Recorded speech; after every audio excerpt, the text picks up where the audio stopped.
অনেক দিন আগের কথা, গহীন অরণ্যের ঠিক প্রান্তে, যেখানে সময় যেন থমকে দাঁড়িয়েছিল। আজকের এই বিশ্লেষণে আমরা ঠিক এমনই এক প্রাচীন রূপকথার গল্পে ডুব দিতে চলেছি। গল্পটা হাজার বছর আগের হলেও এর ভেতরে লুকিয়ে আছে আমাদের আজকের জীবনের এমন এক চরম সত্যি যা আপনাকে ভাবতে বাধ্য করবে। তো দৃশ্যটা একটু কল্পনা করুন, গহীন জঙ্গলের ভেতরে একেবারে মুখামুখি দুটো প্রাচীন আশ্রম, মাঝখান দিয়ে বয়ে গেছে সরু একটা মেঠো পথ। কিন্তু এই দুটো আশ্রমের গুরুদের মধ্যে সদ্ভাব তো দূরের কথা, ছিল এক তীব্র ভয়ঙ্কর প্রতিযোগিতা। একটা সময় তারা একে অপরের সাথে শাস্ত্র নিয়ে তুমুল তর্কে মেতে থাকতেন ঠিকই, কিন্তু ধীরে ধীরে সেই প্রতিযোগিতা রূপ নেয় এক তিক্ত নীরব শত্রুতায়। তারা একে অপরের সাথে কথা বলা তো ছেড়েই দিয়েছিলেন, এমনকি মুখামুখি হলেও ঘৃণায় মুখ ঘুরিয়ে নিতেন। আচ্ছা, চলুন একটু গভীরে গিয়ে দেখি ব্যাপারটা ঠিক কেমন ছিল। এখানে সম্পূর্ণ বিপরীতমুখী দুটো চিত্র ফুটে ওঠে।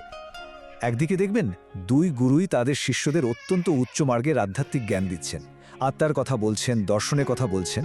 কিন্তু অন্যদিকে তাদের নিজেদের ভেতরেই খোঁজ করছে এক গভীর নীরব অহংকার। পরিস্থিতি এমন যে তারা একে অপরের অস্তিত্বটাই যেন কোনোভাবে সহ্য করতে পারতেন না।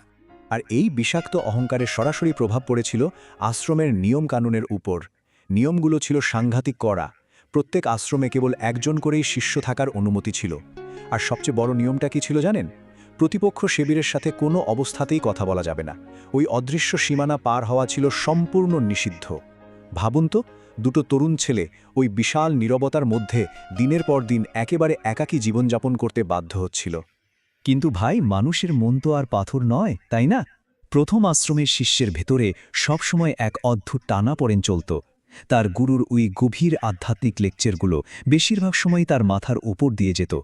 সে একা একা ভাবত, আমি তো এত উচ্চস্তরে পৌঁছাইনি, এত কঠিন কঠিন কথা আমি কিভাবে বুঝব?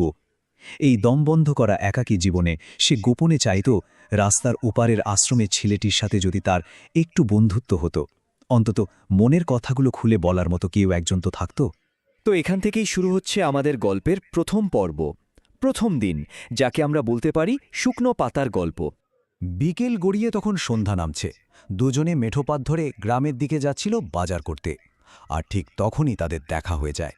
ওই বছরের পরপর চলে আসা নীরবতার ভারী দেয়াল আর সহ্য করতে না পেরে প্রথম শিষ্যটি শেষমেশ নিয়ম ভেঙেই ফেলল। সে একেবারে সহজ সরল আর নির্দোষ একটা প্রশ্ন করে বসল, ভাই, তুমি কোথায় যাচ্ছ? কিন্তু উত্তরটা কি এলো জানেন? একেবারে অপ্রত্যাশিত। দ্বিতীয় শিষ্যটি অত্যন্ত দার্শনিক আর বিমূর্ত এক উত্তর দিয়ে বসল। সে বলল, আমি কোথাও যাচ্ছি না। ঈশ্বর আমাকে যেখানে নিয়ে যায় আমি সেখানেই যাই। আমি তো বাতাসের সাথে বয়ে চলি, আমি একটা শুকনো পাতা মাত্র। এই কথা শুনে প্রথম শিষ্য তো পুরো থ। সে খুব ভালো করেই জানত ছেলেটা গ্রামের বাজারে সবজি কিনতেই যাচ্ছে, কিন্তু এমন হাই লেভেল আধ্যাত্মিক কথার সে কি জবাব দেবে? অগত্যা সে চুপ হয়ে মাথা নিচু করে আশ্রমে ফিরে এলো। এখানে সবচেয়ে ইন্টারেস্টিং পয়েন্ট হল গুরুর রিয়াকশন। প্রথম শিষ্য যখন আশ্রমে ফিরে তার গুরুকে এই অদ্ভুত কথাবার্তার কথা জানালো, গুরু এটাকে সাধারণ কোনো আড্ডা হিসেবে দেখলেন না। তার ওই অহংকারের কারণে তিনি এই সাধারণ একটা কথাবার্তাকেও রীতিমতো একটা প্রতিযোগিতা হিসেবে ধরে নিলেন। তিনি রেগে গিয়ে বললেন, ওরা খুব চালাকি করছে, কিন্তু তর্কে আমাদের হারলে চলবে না, আমাদের জিততেই হবে। আর এই জয়ের নেশায় অন্ধ হয়ে গুরুমশাই একেবারে একটা পারফেক্ট স্ক্রিপ্ট, বা বলা যায় নিখুঁত একটা ছক কষে ফেললেন। তিনি শিষ্যকে নির্দেশ দিলেন, শোনো, কাল তুমি ঠিক একই জায়গায় গিয়ে দাঁড়াবে, ওর জন্য অপেক্ষা করবে। ও এলে ঠিক একই প্রশ্ন করবে, আর যখনই ও বলবে যে ও বাতাসের সাথে ভেসে যাচ্ছে, তুমি সাথে সাথে বলবে, কিন্তু বাতাস তো বইছেই না। ব্যাস, ও একেবারে চুপ হয়ে যাবে আর আমরা জিতে যাব। শিষ্যও ভাগল, বাহ, এই স্ক্রিপ্ট তো দারুণ, এবার তো আমিই জিতব। এবার আসা যাক দ্বিতীয় দিনে, পায়ের গন্তব্য। প্রথম শিষ্য তো এবার পুরোপুরি রেডি। সেই কথাবার্তাটাকে এখন আর বন্ধুত্ব নয়, রীতিমতো একটা কৌশলগত যুদ্ধ হিসেবে দেখতে শুরু করেছে। দ্বিতীয় শিষ্য আসতেই সে তার মোক্ষম চাল দিয়ে আবার প্রশ্ন করল, কি ভাই, কোথায় যাচ্ছ? সে মনে মনে রুদ্ধশ্বাসে অপেক্ষা করছে কখন ছেলেটা বাতাসের কথা বলবে আর সে তার স্ক্রিপ্ট অনুযায়ী ডায়লগটা দেবে। কিন্তু দ্বিতীয় শিষ্য এবার একেবারে অন্য উত্তর দিল। সে শান্তভাবে বলল, আমার পা আমাকে যেখানে নিয়ে যাচ্ছে আমি সেখানেই যাচ্ছি। খেয়াল করুন, কোনো বাতাস নেই, পাতা নেই, ঈশ্বরের স্রোত নেই, একেবারে নতুন এক উত্তর। আর এখানে কিন্তু আসল টুইস্ট, আমাদের আগের থেকে ঠিক করে রাখা ধারণাগুলো কিভাবে বাস্তবতার সামনে ধসে পড়ে, এটা তার একটা দারুণ উদাহরণ। প্রথম শিষ্যের মুখস্থ করা পুরো স্ক্রিপ্টটাই এখানে মুগ্ধ করে পড়ল, কারণ পরিস্থিতি তো বদলে গেছে। তার কাছে পা নিয়ে তো কোনো জবাব তৈরি করা ছিল না, তাই সে আবারও বোকা বনে গেল আর চুপচাপ আশ্রমে ফিরে এলো। এদিকে গুরুর তো রাগে মাথা খারাপ অবস্থা। তার হতাশা আর অহংকার তাকে আরও মরিয়া করে তুলল। তিনি গর্জে উঠে বললেন, ছেলেটা দেখছি আমাদের চেয়েও স্মার্ট হওয়ার চেষ্টা করছে। ঠিক আছে, কাল তুমি আবার যাবে, আর এবার বলবে তোমার যদি পাই না থাকতো তাহলে তুমি কোথায় যেতে। বুঝতেই পারছেন, এটি ছিল আগামীকালের জন্য গুরুর তৈরি করা আরও একটা অযৌক্তিক এবং কঠিন স্ক্রিপ্ট। এরপর চলে আসি গল্পের একেবারে ক্লাইম্যাক্সে। তৃতীয় দিন, গ্রামের বাজার। উত্তেজনা তখন চরমে।